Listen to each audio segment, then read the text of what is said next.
Today, in light of Russia's reckless and dangerous military strike, we're imposing further severe sanctions. These sanctions will target 58 individuals and entities, including members of the Russian elite and their family members, as well as the Wagner Group and major Russian banks, among others. We will also sanction members of the Russian Security Council, including the Defense Minister, the Finance Minister, and the Justice Minister.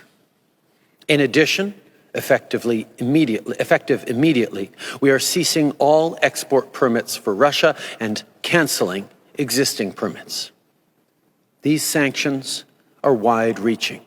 They will impose severe costs on complicit Russian elites, and they will limit President Putin's ability to continue funding this unjustified invasion. I want to be clear. Our quarrel is not with the people of Russia. It is with President Putin and Russian leadership that has enabled and supported this further invasion of Ukraine.